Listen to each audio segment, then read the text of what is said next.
Welcome back. As I said, Keith Hillier returning, Lee Friedman with us in our Melbourne studios. Lee's trained 999 winners, a double yesterday, just one away from 1,000. It's a mighty good strike rate. It was a pretty good day for you yesterday, Lee. It could have been a great day. You just missed out on a couple of photos, didn't you? That's true. We had a terrific day. I was very pleased with the way the horses ran, and they're coming into good form at the right time of the year. And the weekend will be just perfect. We're North Beach, West Coast today. Ah, you're a real kangaroo, aren't you? Keith, lovely to have you back from Dubai. Bring back any presents for us? I did, Bruce. Look, I'm looking forward to the spring because from a little guy in a back lane, I bought the original Aladdin's lamp. Is that a genuine article? I'll show you. Just give it a rub.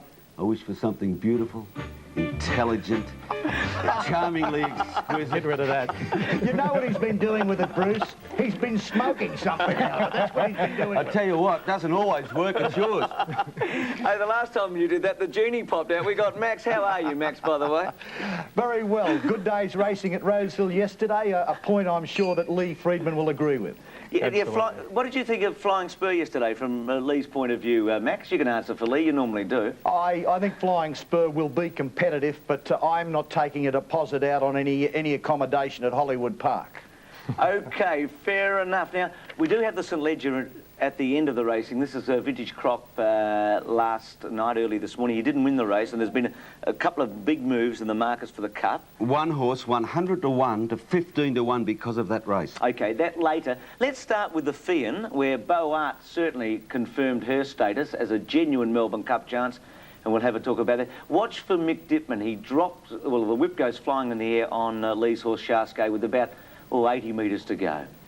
1.5 in front now. Snap second. Pearl Prince 3/4 third. State Taj in the box seat now fourth. The rail 2 further back. Saboom 1.5 further back. Hurricane Sky is away from the fence now on the inside of him. Station Hand out 3 deep as Toil. 2 or 3 then to Sharsky. A length and a half further back. Beau Art and 2 to Count Chivas down the side. He backs the speed off on Island Mornet, led by about 3/4 now to Snap.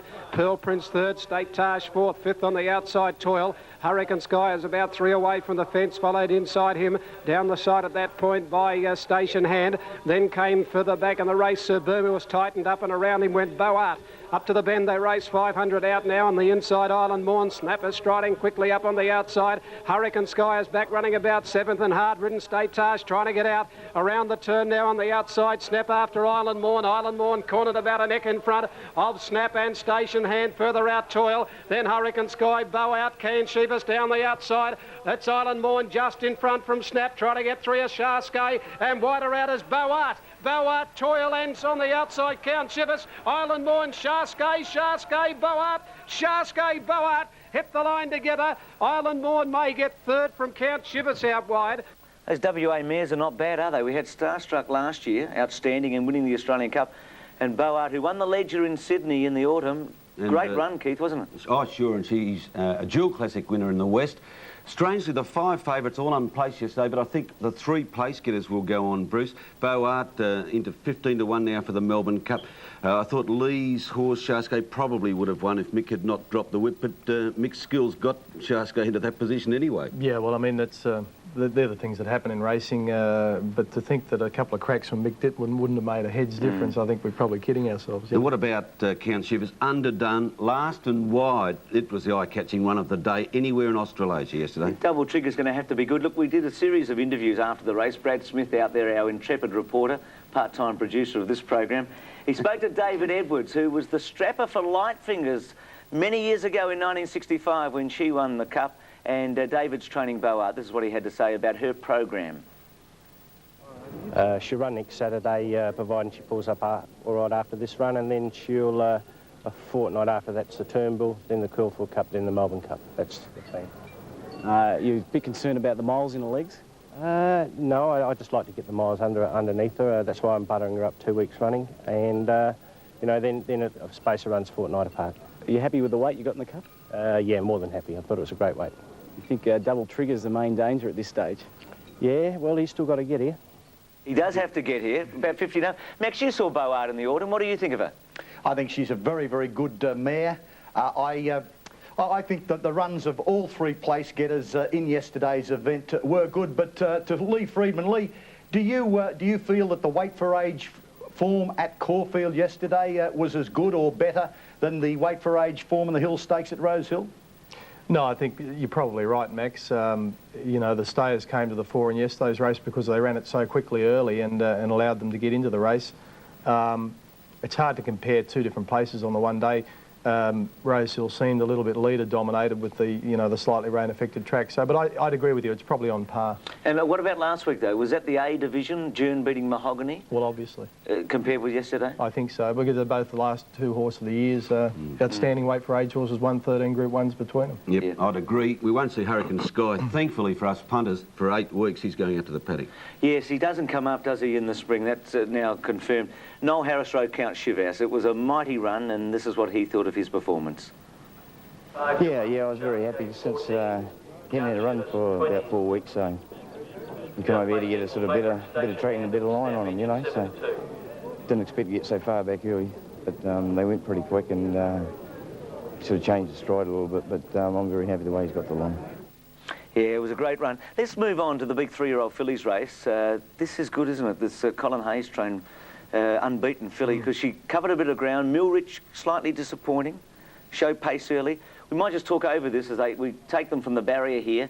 You'll see Millrich will start quickly. Brackenbank also jumps well in the Sangster colours. The problem with Millrich is that she's got to use that early pace, and she had a couple of fast fillies to head off here, which she eventually did, but that takes its toll, and when she's challenged, as there has been the trait in Sydney, there's really not much there. And Brackenbash, you would not expect such generous odds, 15-8 yesterday, and you won't get that again in I think the merit in her run too was she drew wide, and it looked as though Greg was in two minds early in the race as to whether he went forward and sat outside the leader or whether he wanted to take a sit.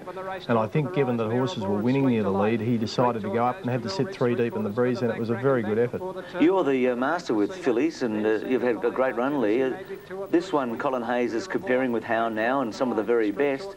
She is exciting, isn't she? Well, he'd know. He's had some great fillies himself, and you know, obviously she's the best filly from the Classics point of view in Melbourne, and I don't know that there's that much in Sydney on what I saw yesterday. Well, she's about to get the better of, well, Millrich is well beaten now on the inside. Max, you saw Pontal Lass obviously win the T Rose yesterday over a slightly longer journey, 1500. How do you measure up the form between the two states? Pontal Lass, in my opinion, is a better filly than Seeker. Millrich hasn't come up. Millrich left Sydney. I had grave doubts about her in Sydney, but we were told that she'd improved in Melbourne. She would have had to have improved. She hadn't improved. Pontal Lass won very well yesterday on conditions that weren't made to water for her. Still, that Hayes filly looks pretty good to me, and I just thought that perhaps she might have more scope for improvement. Stony Bay yesterday, you asked Lee the question, how do we measure up the form? It was a race that Di dominated from the front, didn't he?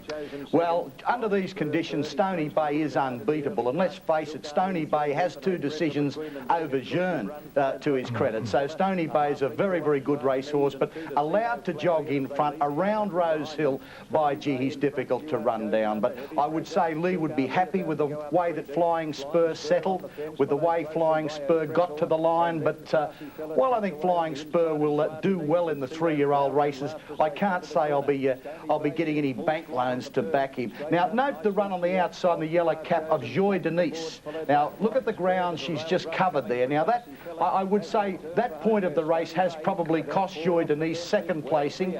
I do think the run was very good from a Metrop, a Melbourne Cup point of view, and I think Joy Denise is going to figure very prominently in the handicaps or the set weight races leading up to the Cups. There she is now, running on, but it was all Stony Bay. He's a very good racehorse, and he too will be in the big races, but I do think Rose Hill is his course. Yeah, I agree with you, Max. It was a very good run.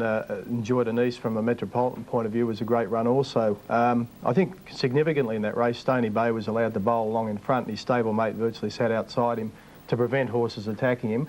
A legitimate, perfectly legitimate ride, a perfectly legitimate ride, but it created a tempo that suited Stony Bay, and I think that's what helped him win the race. And first time on rain-affected going for Flying Spur too. Yes, first time on rain-affected going, and I think I prefer the horse on firm ground. Yeah. But then again, you could say the same about Stony Bay. He does prefer firm ground. I wonder if Octagonal will be stretched out to the distances as you want to run Flying Spur, and obviously Flying Spur's spring champion material and hopefully the Derby. Is Octagonal going to stretch beyond a mile. He was very impressive yesterday, Max. He's running second at the moment behind the flying away leader with Isolde sitting third the fence. Oh, you would say, look, Octagonal yesterday did what he had to do, no more, no less. It wasn't a very strong field. The race was run to suit him. He was under pressure. He's got to improve. He will improve.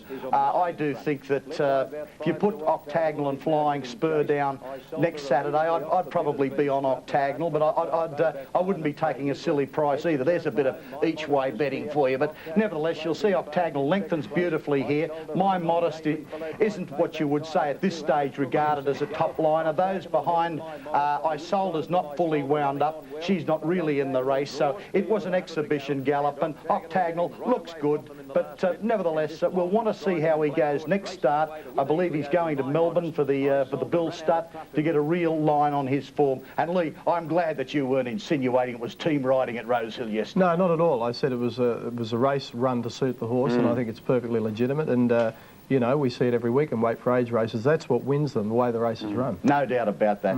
Keith, quickly buzz off before we go to the Ledger. Do you think he's a really good horse? I think he's a very good horse. I think Max will see buzz off in Sydney in the Epsom. He's just getting better with every run. He'll win a good race.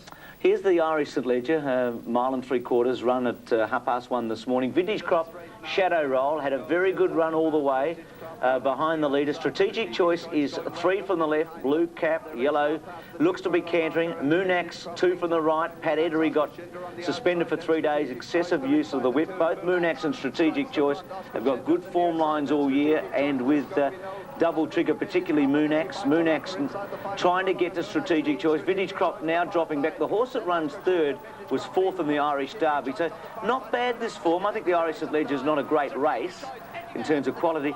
What can you tell us about Moonax and Strategic Choice, Lee? Well, I can't tell you much about Strategic Choice, but I did see Moonax get completely donkey-licked by Double Trigger in the Ascot Gold Cup, so look out. Form is good. But I'll tell you what, Double Trigger's going to want to be good.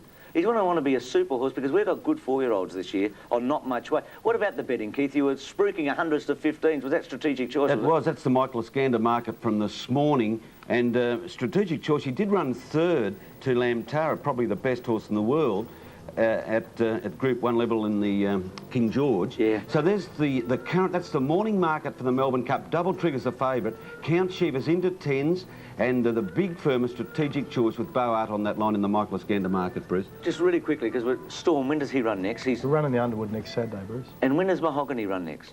Mahogany's going to run next in the Cox Plate. Ah, Lloyd got his way.